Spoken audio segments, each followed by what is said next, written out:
अगला बेटा हमारा मिश्र वाक्य। मिश्र वाक्य में क्या होता है बेटे, जिस वाक्य में एक प्रधान उपवाक्य तथा अन्य आश्रित उपवाक्य होते हैं। ये मैं आपको बताती हूँ बेटा, जिस वाक्य में एक वाक्य दूसरे वाक्य पर आश्रित हो, यानी कि जहाँ पर एक वाक्य दूसरे वाक्य पर निर्भर रहता है, उसको हम मिश्र वाक्य कहते हैं। यानी कि देखो, जिस वाक्य में एक प्रधान वाक्य हो, यानी कि एक तो मुख्य वाक्य हो और दूसरा आश्रित रूप वाक्य हो, यानी कि जो दूसरा वाक्य हो वह पहले प्रधान वाक्य पर निर्भर हो, उसको हम मिश्र वाक्य कहते हैं। यानी कि जहाँ पर एक प्रधान उपवाक्य दूसरा जो आश्रित उपवाक्य है वह पहले प्रधान उपवाक्य पर निर्भर रहता है, उसको हम मिश्र वाक्य कहते हैं। या फिर हम कह सकते हैं कि जहाँ पर एक वाक्य दूसरे वाक्य पर निर्भर होता है उसे हम मिश्र वाक्य कहते हैं।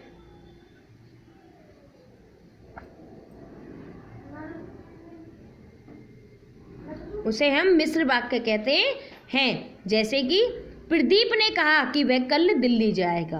भाई किसने कहा कि वह दिल्ली जाएगा? प्रदीप ने। तो पहला हमारा क्या हो गया, ये देखो, प्रदीप ने कहा हमारा प्रधान उपवाक्य है, हमारा प्रधान उपवाक्य है। तो पहला वाक्य क्या बन गया हमारा, प्रदीप ने कहा। प्रदीप ने कहा वह कल दिल्ली जाएगा, आश्रित उपवाक्य है, यानी कि आश्रित होता है, यानी कि जो निर्भर होता है। तो कल दिल्ली जाना किस पर निर्भर है? प्रदीप पर। किस पर निर्भर है? प्रदीप पर। तो यह हमारा मिश्र वाक्य हुआ। अगला है जैसे कि बेटा, आज ऐसा कौन व्यक्ति है जिसने महात्मा गांधी का नाम न सुना हो? आज ऐसा कौन सा व्यक्ति है जिसने महात्मा गांधी का नाम न सुना हो? आज ऐसा कौन सा व्यक्ति है जिसने महात्मा गांधी का नाम न सुना हो? भाई जिसने महात्मा गांधी का नाम न सुना हो वह किस पर निर्भर हो गया? भाई आज ऐसा कौन सा, मतलब कौन ऐसा व्यक्ति है जिसने आज तक महात्मा गांधी का नाम नहीं सुना हो? तो आज ऐसा कौन सा व्यक्ति हमारा क्या सा हो गया? प्रथम उपवाक्य, यानी कि प्रधान उपवाक्य, जो प्रधान है इसमें प्रयुक्त है। और जिसने महात्मा गांधी का नाम न सुना हो, महात्मा गांधी का नाम सुनना किस पर निर्भर है? व्यक्ति पर। तो इसलिए यहाँ पर क्या हो गया हमारा? मिश्र वाक्य। जैसे भाई एक हम टॉपिक और दे देते हैं आपको,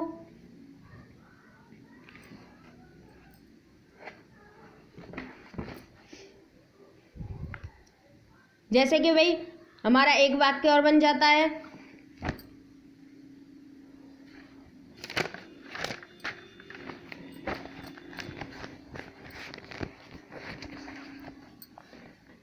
जैसे हम एक उदाहरण और देते हैं आपको, जैसे कि खाने पीने का मतलब है कि मनुष्य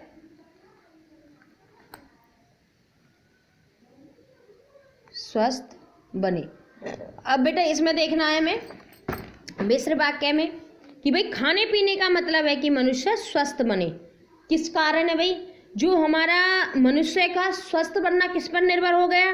खाने पीने पर। कि भाई जब हमारा खाना पीना अच्छा होगा तो ऑलमोस्ट हमारा भाई बॉडी है, जो हमारा शरीर है, वो बिल्कुल एकदम सही रहेगा। तो उसी प्रकार हमारा जो प्रथम उपवाक्य हो गया भाई खाने पीने का मतलब, और मनुष्य स्वस्थ बने, ये आश्रित उपवाक्य हो गया। यानी कि ये तो हमारा प्रधान वाक्य उपवाक्य हो गया और ये हमारा आश्रित, क्योंकि मनुष्य का स्वस्थ बनना किस पर निर्भर हो गया? खाने पीने पर। तो ये हमारा मिश्र वाक्य है। ध्यान रखना बेटा, जो सरल वाक्य होते हैं वे बिल्कुल ही सिंपल लैंग्वेज में होते हैं। संयुक्त वाक्य होते हैं वो समुच्चय योजक द्वारा, यानी कि किसी पर, तुम, लेकिन, परंतु, या, तथा द्वारा वे जोड़े जाते हैं बीच में। और जो मिश्र वाक्य होते हैं वे वहाँ पर एक वाक्य दूसरे वाक्य पर निर्भर होता है, यानी कि आश्रित होता है, उसको हम मिश्र वाक्य कहते हैं। अब अगला आता है बेटा हमारा अर्थ के आधार पर। पहले तो था भाई हमारा रचना के आधार पर, अब है हमारा अर्थ के आधार पर। अर्थ के आधार पर बेटा वाक्य के 8 भेद होते हैं। कितने? 8 होते हैं। सबसे पहले हमारा विधानवाचक वाक्य। कौन है हमारा? विधानवाचक वाक्य। बेटा विधानवाचक वाक्य में क्या होता है बेटा कि जिस वाक्य में, जिन वाक्यों में क्रिया के करने, यानी कि जिन वाक्यों में किसी भी काम के करने या होने का सामान्य कथन न हो, यानी कि जिस वाक्य में किसी कार्य के करने या होने का बोध न हो उसे हम विधानवाचक वाक्य कहते हैं। जैसे कि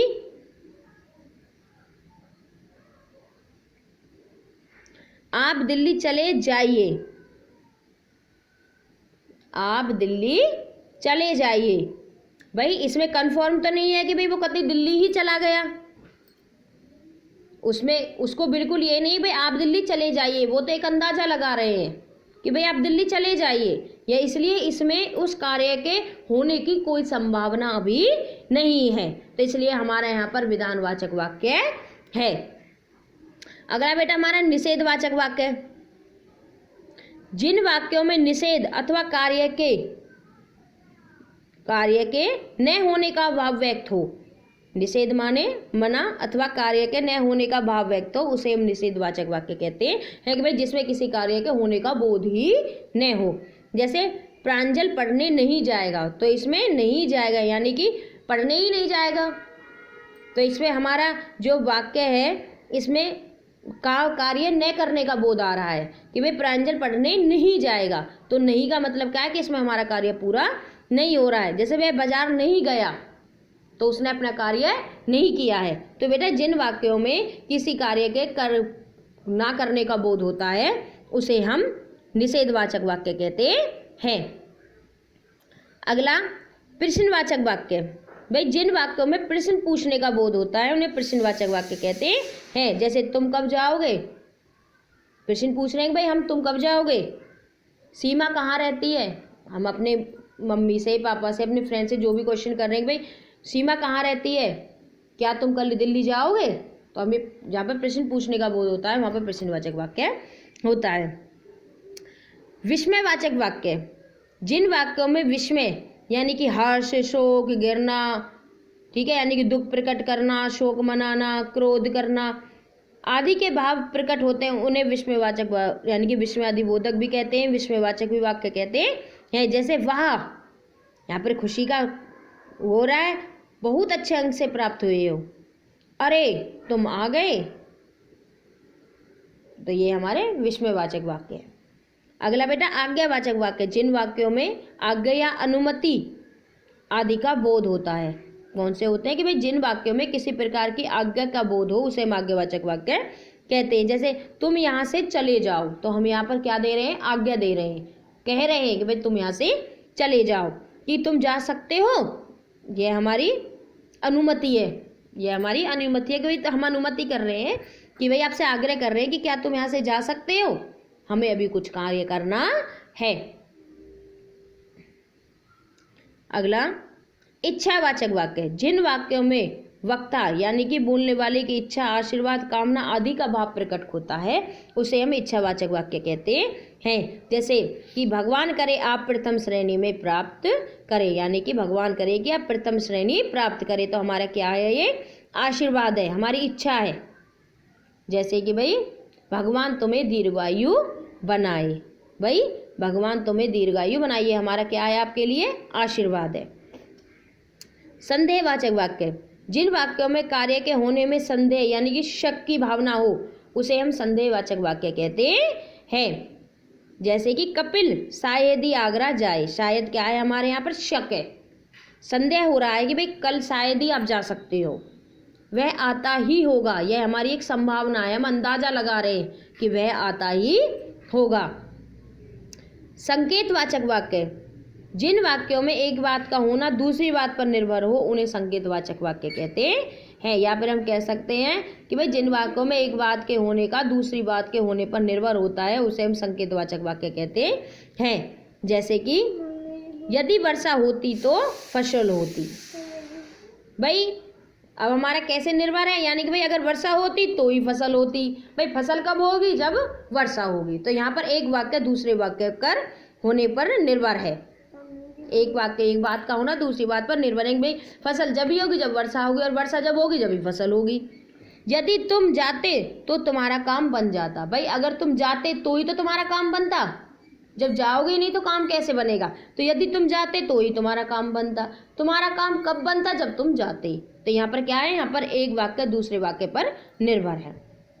तो बेटा ये हमारे क्या है, संकेतवाचक वाक्य है।